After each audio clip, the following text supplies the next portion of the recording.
Then let's go back to part 2 on page 19, the teaching itself. How difficult it is to find the freedoms and advantages. So this is about what we refer to as the precious human life. Just being a human is not enough, but it has to be a particular context for this to work out. Okay, so that's what this is about. So the first one is reflecting on the nature of freedom. What is freedom after all? And here it's an opportunity to practice. With lack of freedom, there is no opportunity. So that's the key to what these things are about. And there's a list on page 20 here. The first one is being born in a hell realm. It's constantly hot or cold. Okay, now here's the key. Be careful about real literal. Okay, I mean there will be elements of that are true in a sort of a literal sense. So if you're meditating and it's too hot, okay, then that can distract you. You get drowsy. If it's too cold, okay, you don't pay enough attention either. So there is a literal element to this, but in the hell realms, we'll see later on, there are lots of different hell realms, okay, and they have various descriptions and so forth. But there, as we'll see, each associated with an afflictive emotion. And in the case of the hell realms, it's anger. So anger becomes the block. Anger is the hell realm, okay, in that sense. Okay, the second one are the pretas, or the hungry ghosts, hunger and thirst. So there's a literal element to hunger and thirst that can get in the way too. If you're hungry, your stomach's growling, that can distract you if you're thirsty, and so forth. Animal realm, slavery and attacks on other animals. So animals that are basically enslaved for labor purposes, an oxen that's pulling the plow, let's say, or a dog that's having to work in one way or another, a guard dog, let's say. But then the other ones are like wild animals that attack other animals for food. They don't know that they're harming somebody else, and so ignorance is associated with that. Now, the fourth one are the gods, the long-lived gods. There are a number of different god realms. But being in a state of mental blankness, just total emptiness, in a literal way. Okay? And those born in the border countries, the barbarians is another class here. It's not one of the 6, but it's another one of this particular list, where the Buddha is unknown. So if we're born in a place where there is no Buddha, then we can't learn anything about Buddhism. The Tirtikas, the wrong views. So born in a place where they're all wrong views. There is no view or understanding of Buddhism at all. The 7th one is born during a dark kalpa, a period of time where we never get to hear anything at all about Buddhism or distinguishing good from bad or anything like that. And then the last one is born mute or otherwise mentally deficient. So we don't have the faculties required in order to actually do the practice, to learn to do the practice, and so forth. Then there are particular advantages related to Dharma. And it's divided into 2 groups of 5. So there's individual advantages and circumstantial advantages. So on page 22 we have the 5 individual advantages. The short list: born a human, in a central place, with all one's faculties, without a conflicting lifestyle, and with faith in the Dharma. And you can see that that's responding to some of the things a little bit earlier, but it's not a one-for-one match. So the first one, we have the human body, which is the advantage of the support for learning the Dharma. The second one is being in a region where, as far as Dharma is concerned, where it wasn't, nobody has heard of Dharma, so that is a place that's not helpful So we want to be born in a place where Dharma is something that is known, understood, and practiced. So that's the advantage of a place. The third one has to do with the sense faculties. So if we have disabilities that interfere with our sense faculties, which in Buddhism includes thinking, so we need to be able to have those kind of abilities in order to learn, study, practice, and so forth. And the next one, the fourth one, has to do with our intention. So being able to engage in positive actions with the intention of accomplishing various things that are needed. And then the fifth one, if we had no faith, then you would not feel any inclination toward the Dharma, even if the rest of those things were present. And so the advantage of faith, that intent, the willingness to actually try those things out. And there are some history things that are included here in this section as well. If we go on to page 25, then we have the 5 circumstantial advantages, other kinds of conditions. The first one is a teacher. So the Buddha has come. We have the advantage of the presence of a particular teacher, the Buddha or a representative thereof, so to speak. And then the second one is, since the Buddha turned the wheel of the Dharma, we have the advantage of the teaching of the Dharma. And then the third one, since it's still around, it hasn't ended, it hasn't gone away, then we have the advantage of the time. And then in the fourth one, unless we follow those practices, they can't benefit us. I mean, they don't benefit us just by having been taught sometime. We have to learn them, study them, practice them. And so that is the advantage of our own good fortune. And the fifth one is without being accepted by a spiritual friend. In other words, we don't have somebody that said, yes, I will take you on as a student, which used to be done in more of an individual basis. In Tibet now it's more open to anyone who wants to come. But without that spiritual friend, we would have no one to help teach us and to learn what Dharma is about. So having this spiritual friend who has accepted us into the teachings is the advantage of extraordinary compassion. So those are the 5 circumstantial advantages that are listed as a part of this. If we move over to page 29, in the middle of the page there, checking your own life and circumstances. If you find that all these favorable conditions are present, you have the human life endowed with 18 freedoms and advantages. So it's not just the human life, which is rare enough in and of itself, but to also have those freedoms and advantages present in this human life in order to be able to take that advantage of those.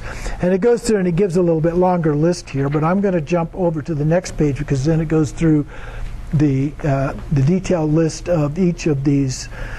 First, the 8 intrusive circumstances. So when the first one has to do with the 5 poisons. And so when the 5 poisons are strong, that gets in the way. Those are hatred, greed, stupidity, jealousy, and arrogance. Okay? So those are all things that are problematic. And so we often have to deal with those things first. And then the next one that can be an intrusive circumstance is very stupid beings. They're unable to understand. They maybe come to the teachings, but they don't understand. They make divisive comments and other kinds of things, or they even deride people that are trying to study. The third one is a false spiritual friend who teaches the view and action in a perverted manner. Okay? The fourth one, somebody who's too lazy, without even a trace of diligence, so ensnared in their own indolence and procrastination. The fifth one is a backlog of bad actions, your karma. So you've had all this negative karma that is accumulated, and then lose confidence without perceiving that it is all due to their own past actions. The sixth one is servitude to someone else. Now that could be literal slavery, but it could also be somebody else who's dominant, You've got this boss who's always telling you what to do and when to do it and so forth, or a good friend who's constantly telling you, do this, don't do that, and it's very dominant in your life. It makes it very difficult. Or even a partner, your own partner can sometimes be that way. The seventh one is fear for this present life. So lack of food and clothing or other kinds of afflictions that you're having to deal with, so you have no deep conviction and give yourselves up, give themselves up to their own habits and get involved in things that are not Dharma. It doesn't mean we have to get rid of every little thing in our lives, but we need to make sure that we're leaving enough room for that. And then the last one, others are imposters through pretense. Try to win possessions, services, and prestige. They are only interested in this life. And so there are some of those kind of people as well to deal with. So those are all 8 intrusive circumstances, things that get in the way. This is from a list by Longchenpa. And then the next one, 8 incompatible propensities. So the first one are worldly commitments, wealth, pleasures, children, relatives, and so forth. Other things that get in the way to the point where we have no time. We could probably add to that social media. Gets in the way a lot today. Second one is lack of humanity, being unable to improve their behavior. The third one is no consternation on hearing lower rebirths and ills of samsara or present life's sufferings. So, so what? That's other people. It's not me. I'm fine. The fourth one, have no faith in the Dharma or in the teacher. So that faith thing again, coming back up. If we have no faith that it is something that would be beneficial, then we're not going to be interested. We're not going to do it. We're not going to make the effort required. And the fifth one, take pleasure in harmful or negative actions. And fail to control their thoughts, words, and deeds. So if we have no control over those kind of things, or even like doing naughty things, bad things, then that's going to make it very difficult as well. The sixth one, no enthusiasm for the Dharma. If we don't have at least some degree of enthusiasm about this, that you think it's really worthwhile, then you're not going to follow through on that. And then the seventh one, anyone who breaks vows and commitment to bodhicitta. The bodhicitta, of course, it means mind of enlightenment or heart of enlightenment. And so if we make certain vows along the way, the refuge vow, the bodhicitta vow, bodhisattva vow, other kinds of vows that we may take along the way, if we are not committed to those and we just kind of treat them like, oh yeah, I remember getting a teaching on that once, but ignoring them, that's not going to be helpful to us. And then the last one, having entered a secret mantra vehicle and then also breaks samaya commitments. Vows and samaya are basically the same, but samaya is related to a set of things that we don't take a specific vow related to, but they're embedded within the Vajrayana teachings. And so having gone into the secret mantra is Vajrayana. So having gone into Vajrayana vehicle and then breaking those commitments related to that. So all of those things create problems for us in order to be able to practice effectively. So he does have a little bit of advice here on page 32, second paragraph. Check your own state carefully. Reflect deeply on them over and over again. And they are so difficult, the freedoms and advantages are so difficult to find, don't squander them. Okay, is his basic advice. So review what you're doing, how you're doing with that, pay attention to what's going on, commit yourself, allow yourself at least a little bit of faith in the beginning, and then build on that as you go through, and do the practice and avoid the different pitfalls that we can fall into if we're not careful. Okay? And then there's a number of different stories here that show how difficult it is to find these freedoms and advantages. And one of the classic ones is the first one here. This is the bottom half of page 33, about the blind turtle. There's a blind turtle living in the ocean that only once every 100 years comes up to the surface. On top in the water is a yolk. I think of it more like a life preserver, but a yolk, and that normally would go around the neck and around the shoulders of an animal, and it's floating on the surface. Okay, and it's tossed around by the waves and the wind and so forth. So the odds of having a precious human birth and all of these freedoms and advantages is said to be equal to the probability that that blind turtle will come to the surface once every 100 years and just somehow magically put its head right through that yolk. Okay? Obviously, it's pretty small. But we can also look at that from a more Western scientific point of view. If you think about the probability of just the human life without the freedoms and advantages on top of that, what's the odds that we would even exist? Okay? We come from a sperm from a father, an egg from a mother, and a father has millions of sperm, and a woman has thousands of eggs in a lifetime. Okay? What is the probability that that particular sperm and that particular egg would come together and result in you? If it was a different egg or a different sperm, it would have been a brother or a sister. Okay? Not you. Now, that's only the beginning. For that to happen, their parents on either side also had to have done the same thing. And then we start looking back generation after generation after generation.